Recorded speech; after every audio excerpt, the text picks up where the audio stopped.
On the beaches, in the old farm fields, even tucked away in dusty barns, hidden treasures from the past are waiting to be found. And one of those ways is through bottle collecting. Through the years, locals here have dug up pieces of history that tell the stories of our region's people, places, and life. And these bottles have become more than just collector's items. They've become a look into our past. Here to tell us more are Bill Sims of Salisbury and Keith Fleming, president of the Delmarva Antique Bottle Club. Thanks for being here, gentlemen. Yeah, welcome. Thanks for having us. Thank you for having us. So let's start with why bottles? What was so inspiring about collecting bottles? Well, mine started with hunting in my family, and naturally that led into when you're not hunting game, you have something to hunt. So it became bottles. We found some in the woods, and that just intrigued me, and I've done it since I was 8 years old. Yeah. And Bill, how did you get started? Well, we had a friend who did collect bottles, and my two sons, and I started, and we hunted bottles instead of deer. Not that we didn't like deer, but we did. That's what we did. Yeah. And that was 70 years ago. Yeah. So we enjoyed it, and still enjoy. I still Obviously, enjoy it. yeah. I call Bill the godfather of bottles. He told me one time, I don't hunt, I don't fish, I don't play golf, I do bottles, and I usually get what I want. That's nice. I like that. And you've done very well with your collection, Bill. Beautiful. What's the most interesting bottle you think you have in your collection? Well, as far as interest is, if I may, this is an early fruit jar from 1865, and this was a competitor to mason jars. When you get to interest is the form of the bottle a lot. Instead of, you have the Indian Queen, which is a tall brown one, and that is a bitters bottle from about 1865, and that is in same way with the square bottle. That's a bitter, that's a Drake's. What happened was that they had a stop allowing whiskey. Oh. So what they did, they set out a drink called bitters and made 25% alcohol. Right. And no longer was it whiskey, it was bitters. Okay. So It started with the Queen of England. She said if you were caught drinking gin in London proper, and gin came back from the Crusades, the juniper berry, that she would cut your head off if you were drunk in gin in London proper.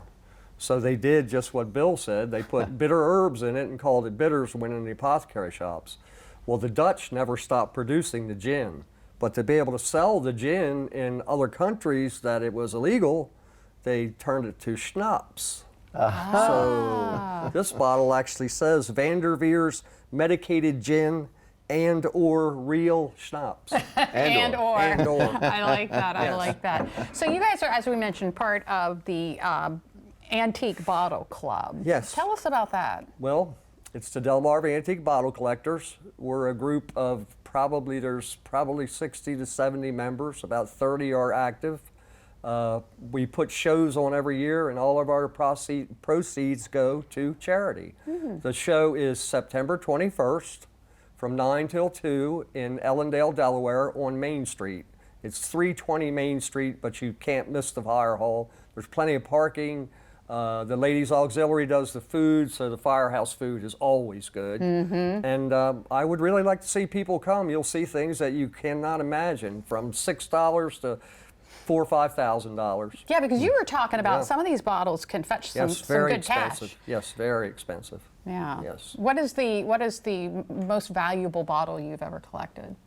I was telling you earlier, I had a piece of pottery that was called a grotesque jug, and it sold for around $30,000. Wow. So there's money to be Yes. made in this. I bought a bottle for $6 at a local auction and sold it for $5,000. Oh my goodness. Yes, so there is some money in it. Yeah. What about you, Bill?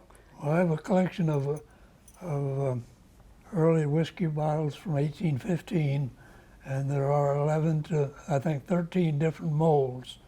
The Lafayette flask, which came out after the Revolutionary War with General Lafayette, as a commemoration to him. And a lot of the glass houses would start blowing these at different molds, and today they've become, the cheapest one is about $1,500, and the highest one probably would run 50, 60,000.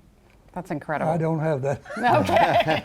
I'm down on the 1,500 level. And what Bill's talking about are considered as historical flasks, and they have historical moments etched in or put in the glass, embossed in the glass forever, and it's an advertising thing.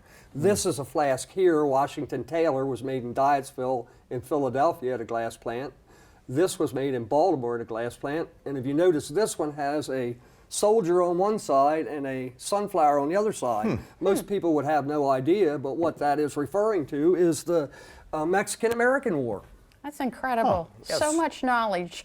So if folks want to learn more about collecting bottles, you can go to the show. We have the information here, and that is coming up on the 21st of September. At the Ellendale Volunteer Fire Hall in Ellendale, of course, and we'll have all that information on our website, DelmarvaLife.com. Bill Sims, Keith Fleming, thank you so Thank much you. for spending some time and bringing in your bottles. Yes, thank you. A lot of fun.